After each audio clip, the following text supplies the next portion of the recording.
YCP వాళ్ళు ఆంధ్రాలో July 4ని వెన్నుపోటు దినం నిర్వహిస్తున్నారు. ఏంటి వెన్నుపోటు దినం అంటే? ఎవరికి వెన్నుపోటు, ఎవరు పొడిచారు? ప్రజలను వెన్నుపోటు పొడిచింది చంద్రబాబు నాయుడు గవర్నమెంట్ కాబట్టి దీనికి అనుగుణంగా ఆయన జగన్ గారు వెన్నుపోటు దినంగా ప్రకటించారు జూలై 4న.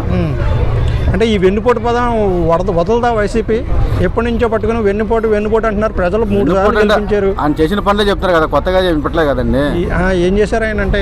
ఇంకా 4 సంవత్సరాలు టైం ఉంది కదా పథకాలు ఇవ్వడానికి. సంవత్సరం అయిపోయింది కదా, సంవత్సరం 4 సంవత్సరాలు చెప్పుకుంటూనే పోతారా? అంటే దానికి మీ వైసీపీ జగన్ గారే గవర్నమెంట్ కూడా డబ్బులు లేదంటున్నారు, అప్పులు చేస్తున్నారు కదా. అప్పుల ముందు ఉంటుంది కదా ఏపీ గవర్నమెంట్. జగన్ గారు చేసిన అప్పులు తెచ్చడానికి టైం సరిపోయింది. జగన్ గారు అప్పులు చేసినా కానీ పథకాలు ఇచ్చాడండి.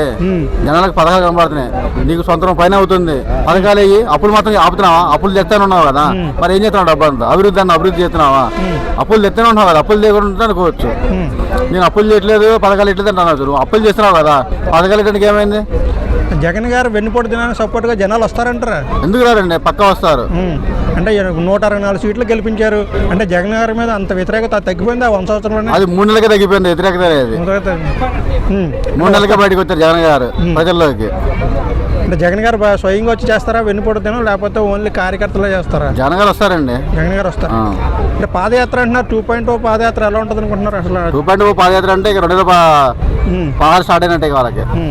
పాదయాత్ర అంటే ఇది వరకు జనాలు కొత్త కాబట్టి తెగ ఫాలో అయ్యారు. ఇప్పుడు మళ్ళీ అలవాటు అయిపోయినాయి కదా పాదయాత్రలు అయ్యి.